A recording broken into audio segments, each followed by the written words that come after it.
Yes, ladies and gentlemen, it's Friday night, and the aesthetics have changed massively because it's not a Celtic themed show tonight. Although there is, of course, because our bread and butter is Celtic. We are a Celtic channel, Celtic podcast, so we will be concentrating on some Celtic elements tonight. But yes, it is the first episode of Bhoys on tour. Yes, we're looking at Scotland heading off to the Euros. And my first thing to say is apologies to anyone in the back if you can't hear me over how loud my shirt is tonight. It is quite It's quite an eccentric retro Scotland shirt, to say the least. Yes, Stephen Kennedy is an absolute belter. 1990 away top, I'm informed, but yeah, it definitely reeks of 1990s, to say the least.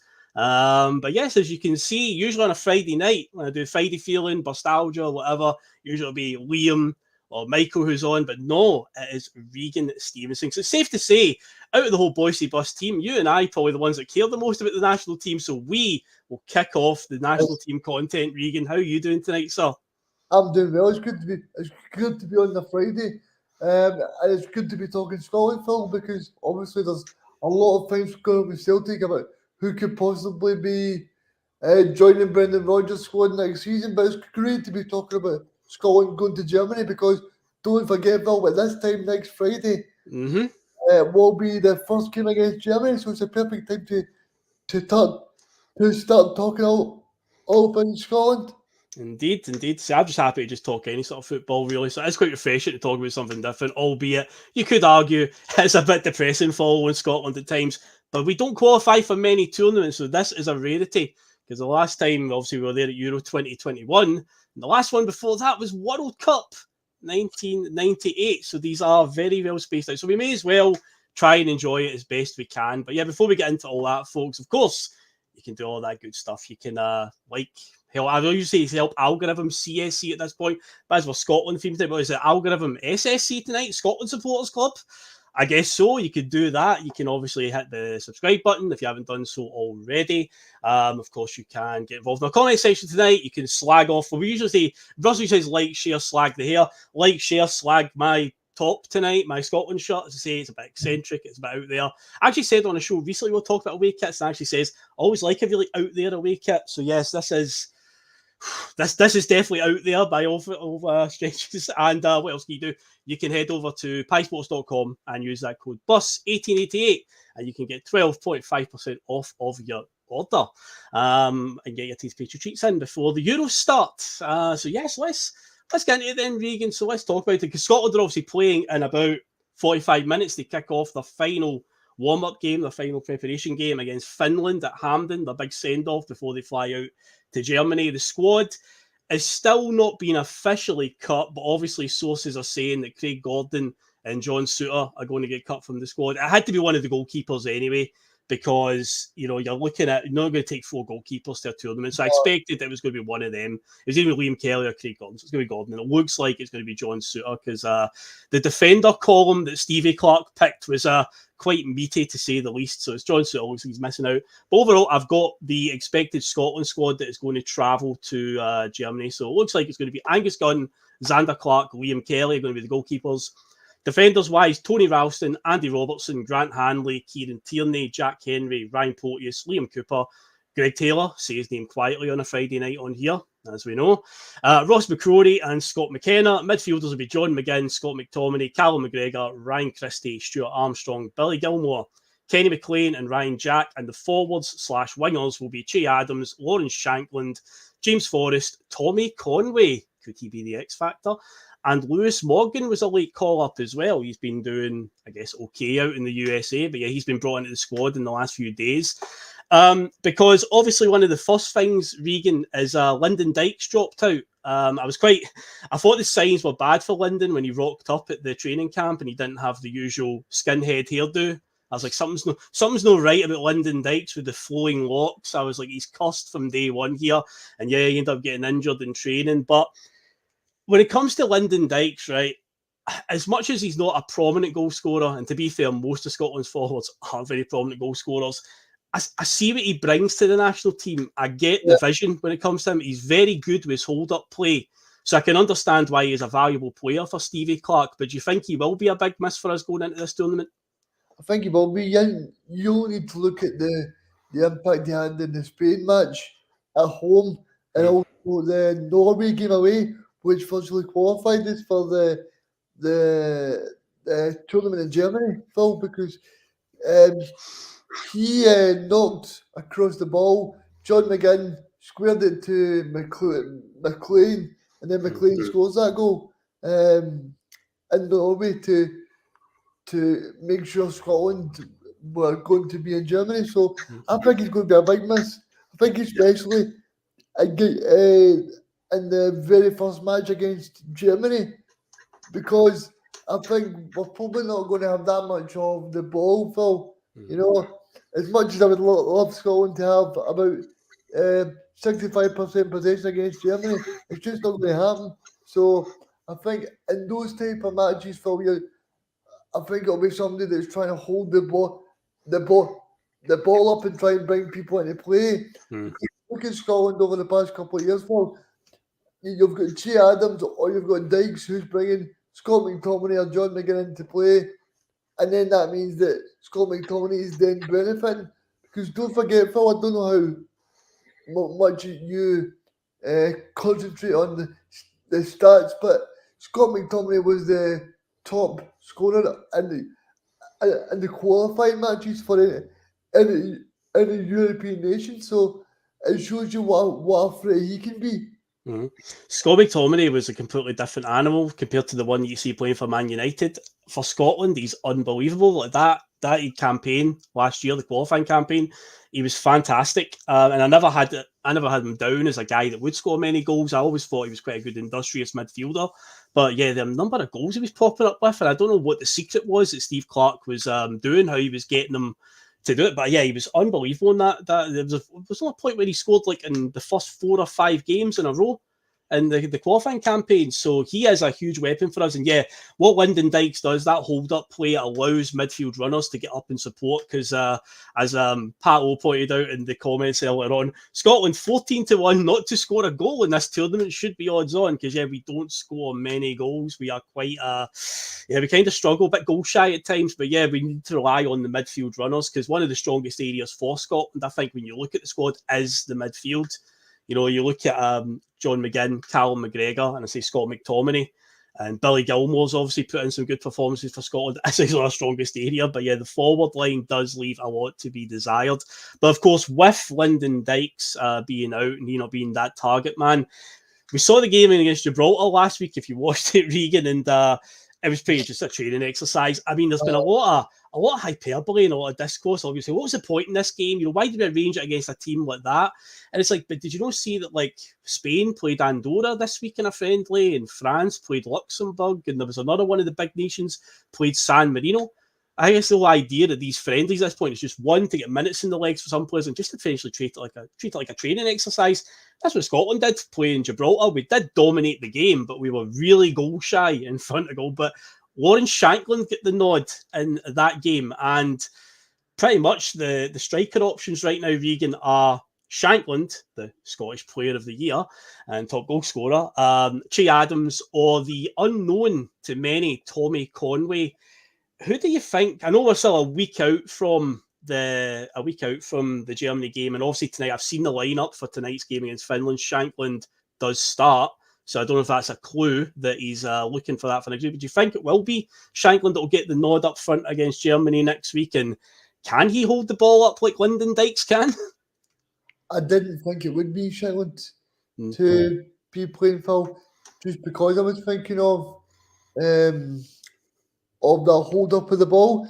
But since you've said the starting lineup there, I'm thinking possibly might be him then.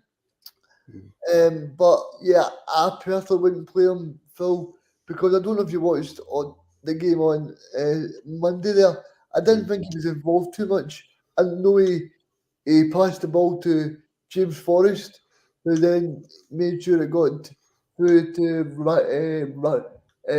Christie for the first Scotland goal. But I think in general, Phil, I don't think he's really done that great when he's played for Scotland.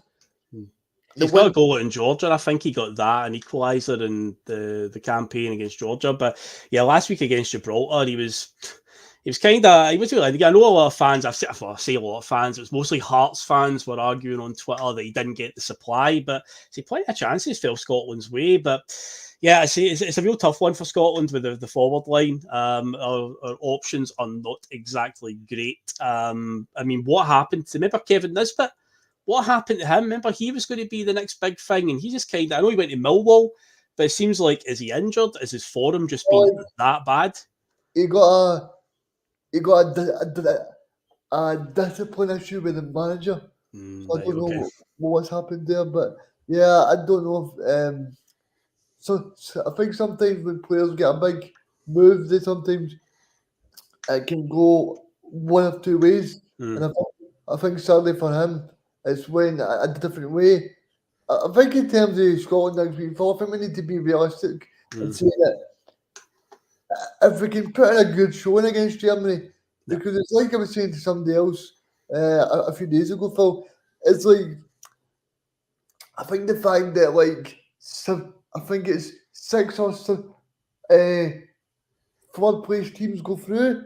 So I think if you look at it, Phil, see if you lost that Germany game by say 2-0 or 2 goals to 1, I think you take that because then you would say, right, if we could beat Switzerland in the second match, then that would put us in a great position because then you don't know what's going to happen with the rest of the qualifying campaign in terms of Switzerland and the Hungary. they may draw, Phil, and then that puts Scotland in a great position as well. I think as well that you probably need to realise is Scotland's best chance of doing well next week is probably a set piece or a corner or maybe that one chance to break away. But I'll tell you something, Phil. I think there'll be also pressure on Germany as well. Huge. Yep, there will be. Host nation's always got a lot of pressure on them. I think I'm right in saying that Germany beat France in the build-up as well.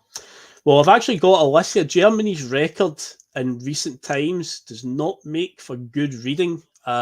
Since they won the World Cup in 2014, they've had a sort of sketchy record since Euro 2016. I believe they lost in the semi-finals to France. In World Cup 2018, they were knocked out in the group stages. The curse of the World Cup holders struck them. They were knocked out in the group stages. Euro 2020, they were beaten by England in the second round, a really meek performance at Wembley. They lost 2-0. And then at the World Cup, the last one in Qatar, they went home in the group stages. Daisen Maeda, Japan team, resulted in their elimination. There was a ball that did it cross the line? Did it? They showed you the VAR thing. They did it the Hawkeye thing, and it was literally like that much of the ball was like still in play, and it was deemed still in play, and it didn't go out for a goal kick. They kept it in, but there was a lot of shadiness around Germany's exit from the Qatar World Cup. They were one of the teams that were very vocal about the lifestyle out in Qatar and did the protest when they did the team photo with the hand over the mouth as though they've been silenced. And the Qatari media certainly enjoyed Germany's elimination. But since then, in 2023, right, they played 9 games between friendlies and competitive games in the Nations League and whatnot. And they lost 5 of them. They won 2 and they drew 2, and they drew with the Ukraine just the other night in a friendly as well. So their form is a bit ropey, but at the end of the day, they are the home nation. They are still Germany. They are still a significant powerhouse in the world of football. They're still going to have guys like Leroy Sané, Florian Wirtz, Jamal Musiala. Yeah, they've got a lot. And Thomas Muller, who's never scored a goal at the Euros, but along comes Scotland to be his first opponent in this one. Could Thomas Muller break his Euros duct against us? Oh, it could happen. But yeah, at the moment when you look at it, Germany have had a bit of a weird run of it recently, but at the end of the day, we can't think that's going to, we could get a victory there. We're going to have to still, treat them with a lot of respect and batten down the hatches, Reegan. It's going to be a long night, I think.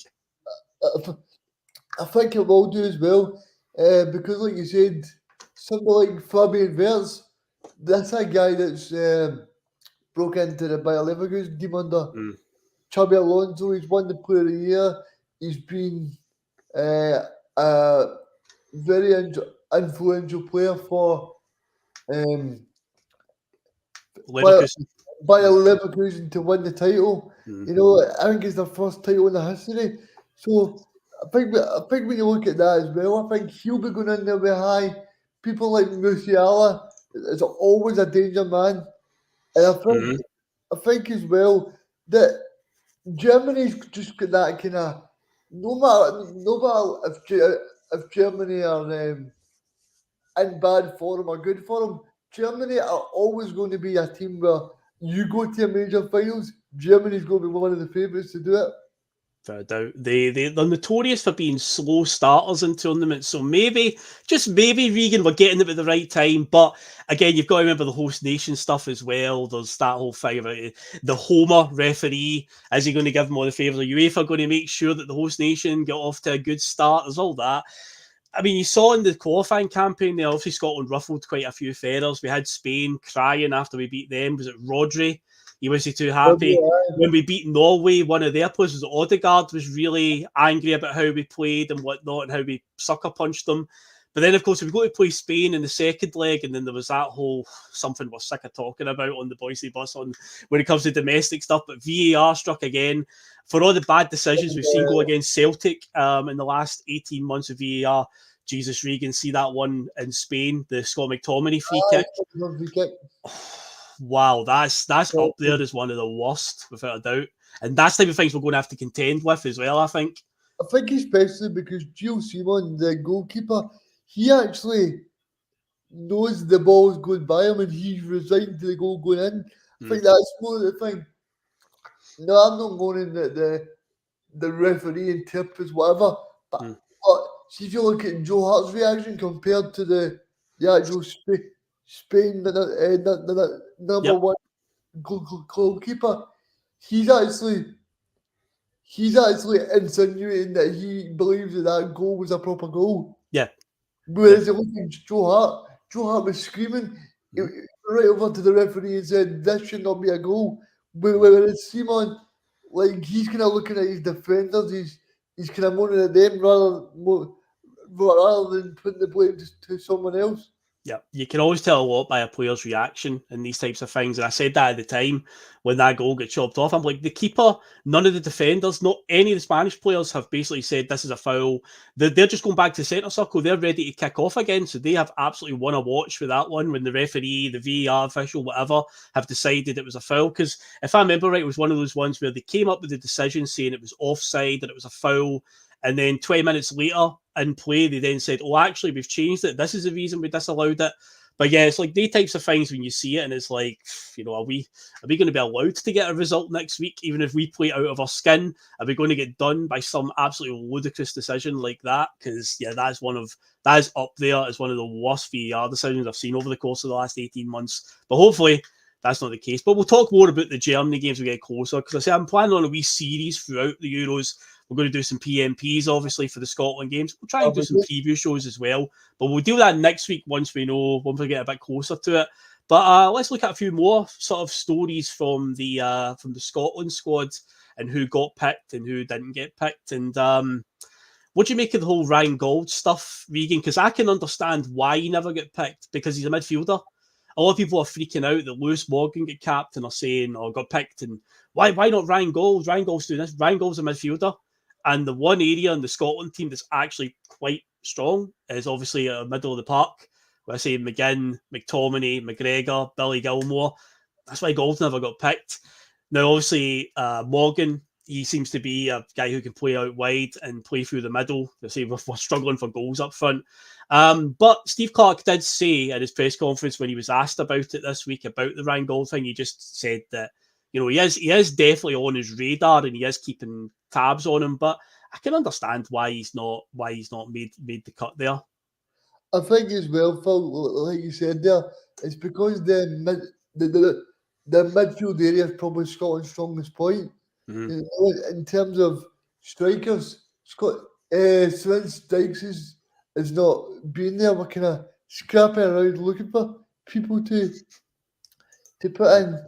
I mean, Tommy Conway, who we're going to talk about later on. So that's somebody that probably not a lot of people will know exactly what he's done. Obviously, I've focused on him over the past few months because I knew he was somebody that possibly could get in the squad, but I don't think a lot of people really would have focused in on him. But I think in terms of Ryan, I think he can probably be disappointed, but he probably knows that if he was a striker, then he would be in. But because like I remember Lewis Morgan, but my memory of Lewis Morgan, Phil, is how bad he played against Rangers in that the famous Fraser Foster final. Yes, Remember indeed. when Edward was injured, but they said, "Oh, we might be able to get 50 minutes of it out of Edward, maybe second half, or Yeah. see what happens." But I think Lewis Morgan, if he's playing up front, then I think we're in for a bad time. But I think if he's playing as an impact player, which I would hope he is, probably about 10, 15 minutes to go when somebody's tired or whatever, I think it's probably okay. But yeah, I'm no Lewis Morgan's biggest supporter, I would say. Yeah, he wasn't exactly great when he played for us. I do remember that final. I remember he scored against Stad Rennes because Neil Lennon decided to try and make him an auxiliary forward. He tried to convert him into a forward for a wee period during that season. And yeah, that was around about that time. We played Rennes in a Europa League game and he scored there. And yeah, he played up front in the Christopher Julian final. But or the Fraser Foster final. But yeah, he didn't really do much at Celtic. Obviously, he's went to America playing for the New York Red Bulls now. And by all accounts, he seems to be doing pretty well. But yeah, I can only see him being just a sort of substitute, the guy that late in the game will looking to maybe get some fresh legs on, a bit of pace, try and stretch the game, maybe change up formation, because Stevie Clark doesn't play with natural wingers at all. The formation he set out tonight for the Finland game is a typical 5 at the back, Stevie Clark formation. He's relying on Andy Robertson coming forward on the left, and it'll be Tony Ralston on the right. And let's talk about the Celtic contingent then, because as I say, of course, at the end of the day, the viewers note we are, of course, a Celtic podcast. In case any random Scotland fans have stumbled across this channel, yes, we are a Celtic podcast. Obviously, the clue is in the name with the way Bhoys is spelt. But anyway, let's talk about the 4 Celtic players that are going to make it. I've already said a few times on the previous shows in the run-in there, I think the James Forrest redemption arc is quite incredible. How he's came in with 2 months to go, barely got a sniff all season out in the cold, told in January that he can find a new club.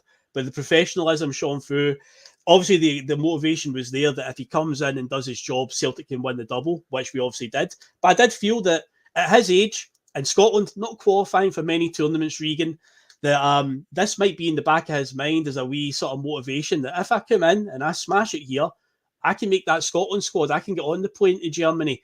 Because the last Euros, even though he was in the squad, and Scotland also qualified, as I've said before, it was football, Reegan, but not as we know it. That whole idea from UEFA to play it over multiple countries, 11 different countries, I think, hosted games. 2 of our games were at Hampden. 1 of them was at Wembley, and it was partially filled stadiums because we were just coming out of COVID restrictions. So it was kind of like, this feels like a proper tournament now. They're going away to another country. There'll be a training camp set up for them. And yeah, this is big fun. He's going to turn 32. So we don't know the next time Scotland will qualify for a tournament. We don't know. They might not be at the next World Cup. They might not make it to the next Euros. So this is huge for him, and I'm delighted for James Forrest, Reegan. Me as well, Phil. When you're talking about there, we don't know when the next time Scotland are going to be a major tournament, Phil. I mean, I was born in 1998. For people that don't know, I'm going to be 26 this year, and this is probably the first time where I think to myself, like you said there, we tried to do Euros in 2021, but it was totally different.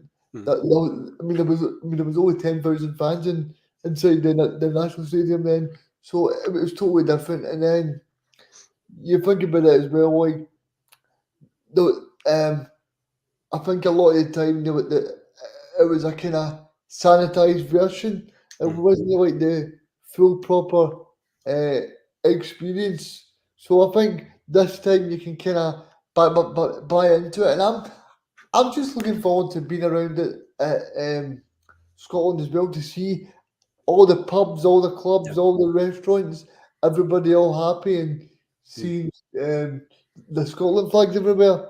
because I think this time that all the pub, I think all the pubs and clubs will really buy into it because obviously the last time there was COVID and stuff like that, and people weren't really interacting. So I think it's going to be great for it, I really do. And in terms of James Forrest, I'm just so glad for him. I mean, me and you speak a lot, and that Aberdeen semi-final when James Forrest scored that goal. I mean, for Celtic to have two other wingers on the bench, and obviously Yang, I don't want to speak about Yang that day because every every time that he managed to get out on the ball, Phil, it just seems as if he was going on treacle, And I think James Forrest really showed him what a proper Celtic forward should be doing. And see, every time he got on the ball, Phil, he just took on his opponent, and that's what you needed to do. And obviously, Steve Clark spoke about the other day that Scotland teams of the past and of right now don't usually play with wide players. But I think the fact that James Forrest has played so well, I think it's very difficult to overlook that. And because I think as well, see if you look at the majority of matches, I spoke about the Aberdeen game there, but don't forget, Celtic went away to Dundee as well, Phil. He scored the two important goals for us to win that game. So it's okay to say he's not played he's only played from April until May. But see in that month that he played, Phil, he's made a massive contribution to the cause. And I'm sure that Steve Clark's not saying James Forrest is going to play every single minute. What he's saying is James Forrest is a good pro. He's going to be on for about 25 to 30 minutes. He's going to do me a job. And I know that he's reliable on the ball. He'll take people on. And see in the last 10 minutes, if we're drawing 0-0 against Germany, I'm sure James Forrest will be a valuable option to be off the bench, to go, right, if James Forrest could take somebody on and then he gets the ball, I'm sure Scott McTominay would be very happy and then be on the end of a very magnificent match for Scotland. Because, I think sometimes, everybody talks about a number 10 these days, like Phil Foden, Odegaard, James Maddison. They talk about all these kind of players, but see somebody that can just run it a defender. It's so inviting for people. As no, we definitely need that. See, Scotland don't. I know. It's typical Scotland though when you think about it.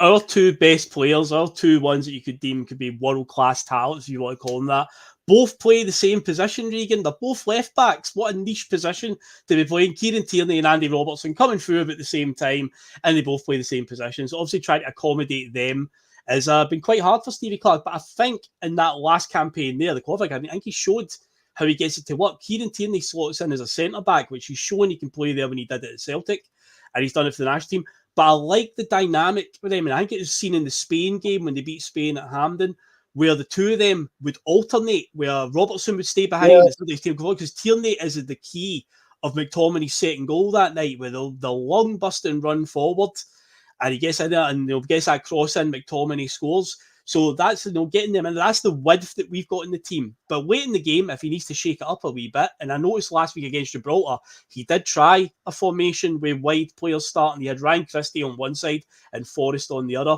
So he did experiment a wee bit, because there will come points in the tournament where Scotland have need to be, pardon the pun, a wee bit brave. Scotland the brave indeed. But they do, because obviously Stevie Clark's quite a sort of conservative manager, the way he plays, very cautious. But there is going to come a do or die moment in the tournament where we are hanging in by a thread and we've got to go for it.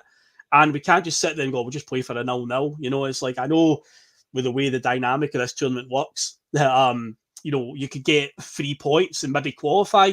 But yeah, obviously you want to win. The draws aren't necessarily going to get us there, because goal difference could come into it.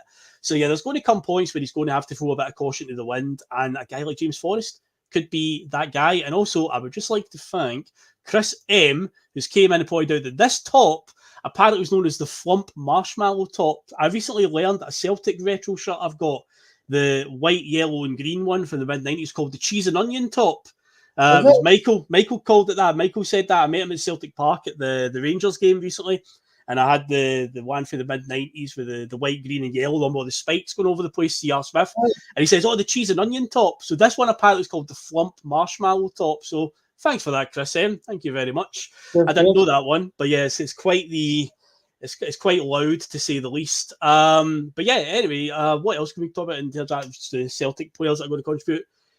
Cal McGregor, I expect to play every game. I think that goes without saying. He is a Duracell bunny. He just keeps going and going and going. I see people on Twitter today saying they were concerned about the amount of games he's playing. I mean, realistically, Scotland might be playing 3 games. I mean, I hope not. I hope to God this is the time we finally do get out of the group stage.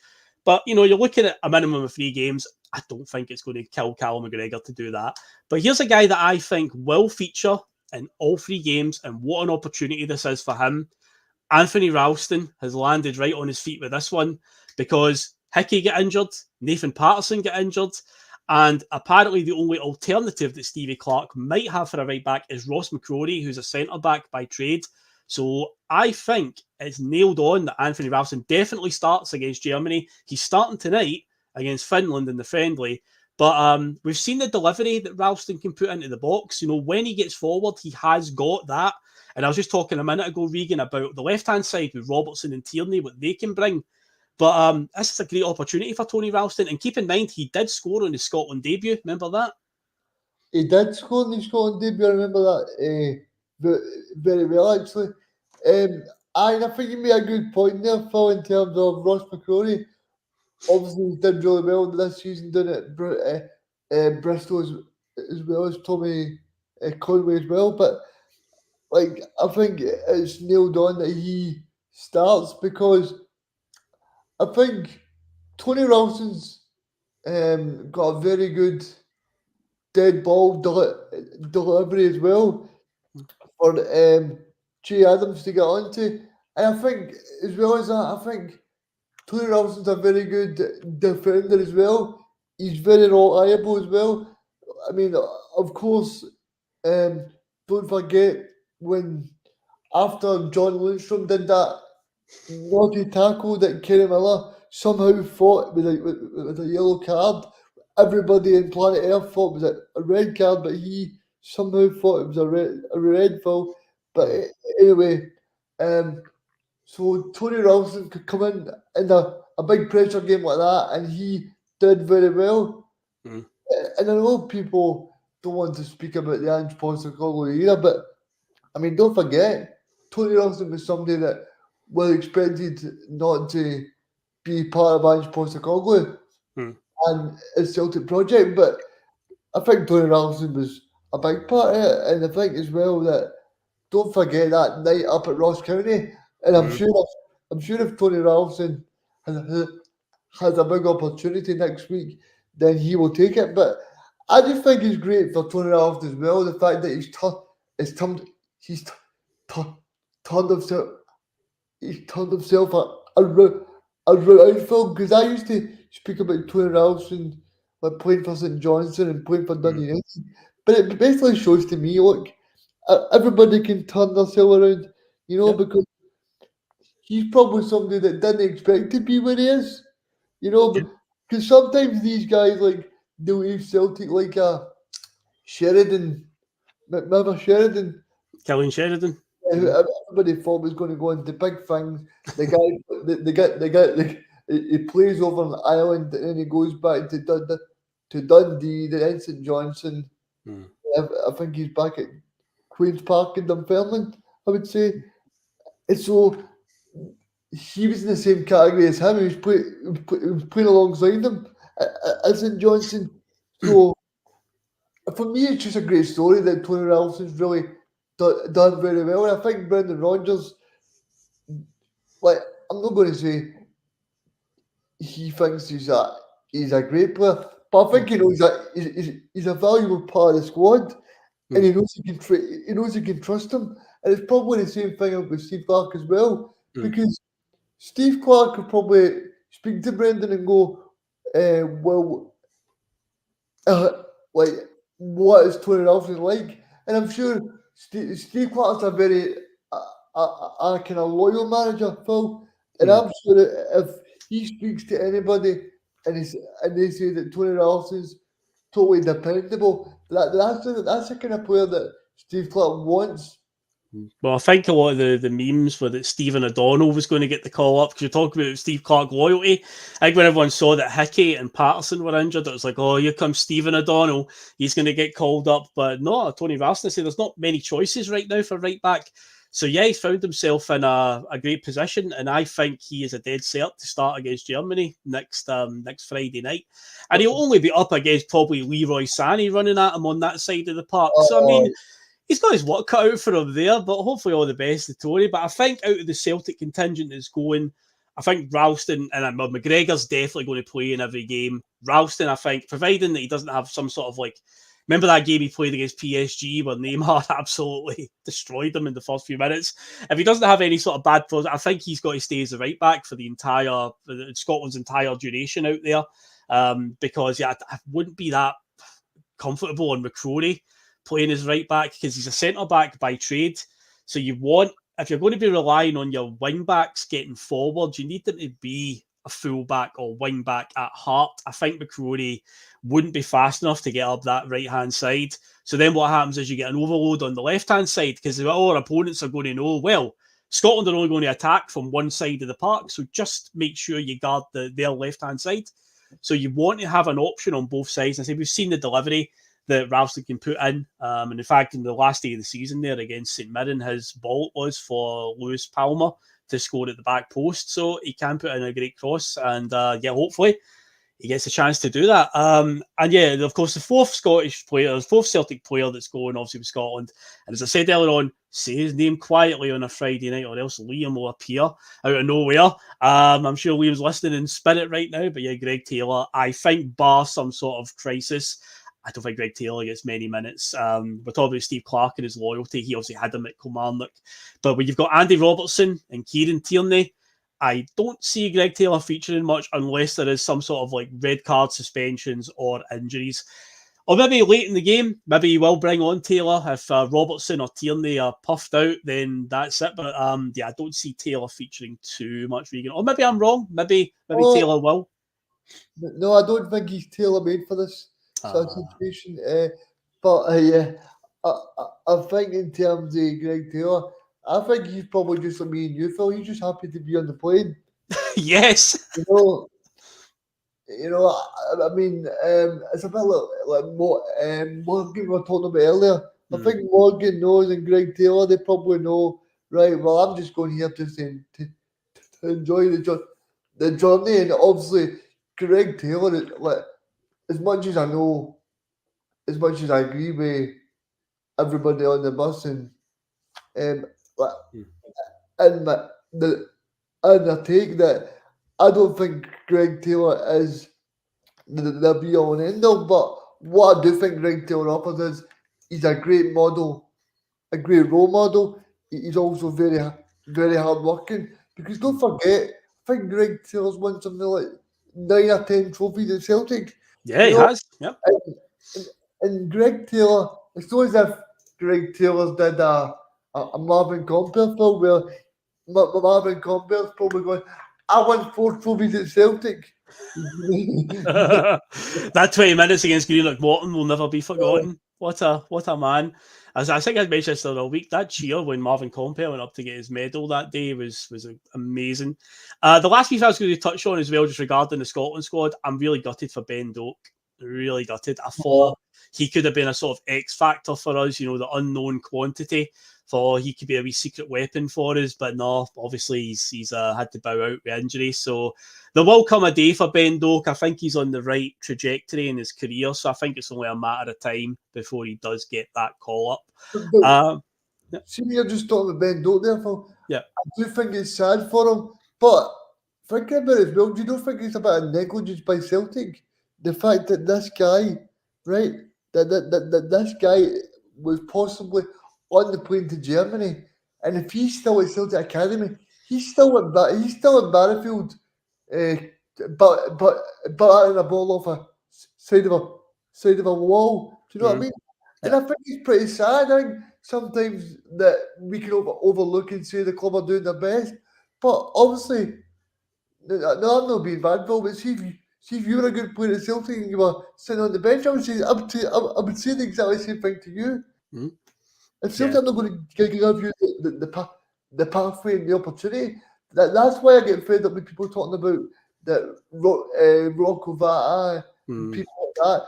But these guys are not being shown a pathway to the first team, so why should they stay? You No, know? no, you're totally right. If Liverpool deem him good enough, and he has had some games in the first team, and I don't mean just wee like throwaway games in the Carabao Cup. He's actually played in the Premier League as well over the last like what is it 2 years? He's been there, 18 months or whatever. So if Jurgen Klopp rated him and Liverpool rate him, then yeah, I was really excited to see him get that call up for Scotland, but he's going to need to wait till another day, sadly. But yeah, in And, terms of on you go.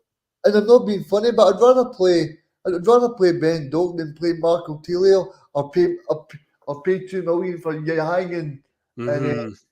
and Palmer, you know? Yeah. So he's turned out to be quite a decent. He could be the one that got away when we look at some of the youth prospects that slipped through the net in recent years. He could be the one that got away. But yeah, in terms of say this time next week, we'll be gearing up to play Germany. So as I said earlier on, it's Germany first, and they've got a bit of a sketchy record recently. After that is Switzerland and then Hungary. We play Switzerland in Cologne and Hungary in Stuttgart. Realistically, Reegan is just, I mean, from my point of view as a Scotland fan, I just want them to finally get out of a group stage. That's all I want. I mean, I don't expect Scotland to win the tournament. Let's be real. They're not going to win the tournament. I know Greece won the Euros in 2004. I know that Wales got to the semi-final in 2016. Some crazy things can happen. But realistically, if Scotland can just get that hoodoo of not getting out of group stage finally off their back, and with the way the format works, third place can get you through. In 2016, Portugal drew all three of their games, went through in third place, and won the tournament. So Yep. 3 points can be enough to get you through. It can do it. So the Germany game is going to be that classic free hit. Whatever happens, happens. It's going to be the Switzerland and the Hungary games that we're going to have to look to take something. 3 points might be enough. 4 points, I would say, is definitely enough. Reegan, right now, put your neck on the line. Can Scotland actually get out of the group stages? I think they can, but I think the chances have went down since Dykes and Ben Doak have both got injured. You know, because I think as much as I like Lewis Morgan, as much as I like Tommy Conway, I think they're a downgrade on Dykes and Doak. You know, and that's just me being realistic. That's not me being Yeah. harsh. If I was picking my best Scotland substitutes, I don't think Lewis Morgan would even be in the top the top 10 probably. So Well, I'm going to put some perspective on it, Reegan. Would you at least it wasn't Ollie McBurney. That's all I'll say. that Ollie is, McBurney. He is absolutely pish. He is terrible. How was he £20 million? I know English Premier League prices, but honestly, I cannot believe that a scout at Sheffield United looked at him, the manager looked at him and went, yeah, we'll pay £20 million for him. He is terrible. And it warms my heart, Reegan, that in the last couple of weeks with the injury problems, his name has not come up once where somebody in the media said, why don't we call up Ollie McBurney? He's not even getting suggested. That makes me happy. yeah, but I did see people, I did see Ollie McBurney put on his Twitter being with a Scotland top. All right, okay. Yeah, but did you know, was there no something that happened a few years ago where he was caught like on camera or something saying something about how he hates playing for Scotland? There was some incident with him where he was he didn't realise he was getting recorded, or something in my head's telling me that happened with him. But yeah, he is dreadful. I say £20 million. Jeez, oh man. I mean, what is that? How on earth can he be worth that much money? Well, he's not. I mean, it's just English Premier League prices, but I know, yeah, and people are scared that we might not get 28 million for Matt O'Reilly. I mean, if McBurney's worth 20, surely Matt O'Reilly's worth 28. yeah, come on, England. Come on, your clubs can stump up surely the money for Matt O'Reilly. But before we go, because the Scotland game is kicking off in the next couple of minutes, so we'll try and finish up in the next few minutes so we don't overlap the start of the game too much. Reegan, before we go, we might as well do the classic then, because the tournament's about to start. predictions, some quick predictions. Who's going to win the tournament? Who's going to be the top goal scorer? And who is your dark horse for the Euro 2024 tour? Who's the team that we need to keep an eye on? So who's going to win the tournament overall, Reegan? Who's going to win it? My heart says the Italians. Okay. I like it. My head says Germany. Host nation. Okay. Good shout. Smell the glove coming in, saying France, but ABE, anyone but England. I had a feeling that would be the consensus. And what was it? What was the other question? Who's going to be the top goal scorer? What player is going to be the top goal scorer, do you think, is going to be the Golden Boot winner? Fabian Wirtz or Harry Kane. Okay, that's a fair shout. Harry Kane, that's a decent one. And the dark horse team, who's the one that nobody's going to see coming here that's going to surprise people? I'd maybe say Croatia. Croatia, aging side. They've got a lot of older players there, but yeah, they could. They are capable. They've definitely got it in them. For me, in terms of who's going to win it, I mean, I don't want them to win it, but I think you have to realistically acknowledge that England have an amazing squad. But what will let them down is their manager, Gareth Southgate. Although I did see that he's actually not picked Harry Maguire, Jordan Henderson. He's actually picking players on for him, because I thought, well, he'll let them down because he'll pick all his usual favourites. But looking at their midfield and their forwards right now, Bellingham, he's on a different planet. Kane, unbelievable goals. Or Phil Foden, they've got a hell of amount of talent, but their defence and their goalkeeper is still a weak point, and their manager is still too conservative-minded. So despite England being great, and I know maybe we don't hear that, I hope that's not the outcome at the end, but I do acknowledge they have an amazing chance here. But is it lazy to pick France? I don't know. France always seem to be a go-to one. No, Germany is... with France, Phil, apart from Mbappe, who have they got really to really step up? Well, Mbappe's just he's capable of so much magic. I don't know. I mean, I'm quite torn, but I see your vision with Italy, because apparently there's been something said that Italy's youth teams at the moment are tearing it up as well. So it looks like the future's bright for Italy. They are the holders, and they are one of these teams like Germany who grow into tournaments. So that would be a good one to see. Do you know who that Italian manager is? At the moment, it's not Mancini anymore. I know that. Italy manager Spalletti, who won the league with Napoli for the very first time. Okay, right. He'll be hoping that he can do the same with the Italians. Definitely. In terms of the win of it, I'll just be very lazy then. I'll just go with France on that one. And the top goal scorer, I will say it's going to be... I'm going to say it's going to be Harry Kane. England do seem to get a lot of penalties as well, and he does like tucking away a penalty, so I'll say Harry Kane wins that.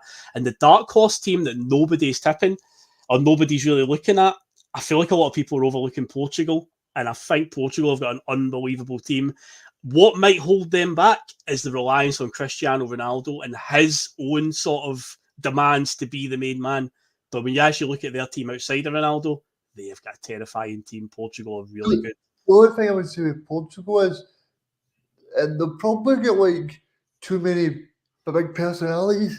I mean, you look at Fernandes at Man U. I mean, every time Roy Keane talks about him, he talks about his stroppy personality. Then you've got Cancelo, who Guardiola always says has got a bit of personality. So I just don't know if maybe there'll be a little bit of a clash of personalities. But somebody that we know very well, Phil, Roberto Martinez, he's now their manager, and I'm sure he's hoping that, because they've got some good players. I think it's Ramos. Is it Ramos? Striker. Gonçalo Ramos that plays for Paris Saint-Germain. So they've got quite a few players that've got that. Is it Loal that plays with? Yep, Rafael. Yep. So they've got like quite a lot of good players, and I can see where you're coming from with Portugal, but yeah, like as much as Cristiano Ronaldo you're talking about there, he could be the figurehead. As much as people don't rate the Scottish League, I don't know what the standard in the Premier League like because Yeah. I did see one chance where Neymar just walked through the whole defence. Yeah. Yeah, it leaves a lot to be desired, that league. But no, we'll head off now because that's us hit 50 minutes there. The Scotland game's only just started against Finland, so hopefully no injuries in this last warm-up game. Hopefully they get a nice wee win to send them off with a bit of confidence to Germany. But yeah, this is the first of a wee mini-series of Scotland content we'll be doing throughout the Euros as well. So hopefully it's not just 3 games that they're out there for. Hopefully they can get a couple more, but yeah, I won't hold my breath on that one. But yeah, Reegan, you enjoyed your wee trip onto a Friday night, mate? It's been great, Phil. So what's your prediction for next week then? Germany, the host nation? Well, I think I plan on doing another show before the Germany game some point next week as a sort of preview. Once we know the finalised squad and we can look at lineups and whatnot. But right now, I don't know. I mean, at very best, if everything falls our way, we might be able to just hold out and get a draw, maybe. But realistically, we're probably going to lose to Germany. We'll just need to batten down the hatches and hope if we do end up losing that it's not an absolute pasting that we take and we can just, keep it to 1 goal or something. But yeah, we'll deal with it closer at the time. So there will be a show next week at some point regarding the Scotland games. And yeah, we'll have the usual Celtic content as well coming up over the next few days. So folks, we'll head off now. Thanks again, Reegan, for coming on. And yeah, enjoy the Scotland game. Enjoy whatever you are doing tonight and over the weekend. And yeah, we shall catch you later. Ciao. Sure.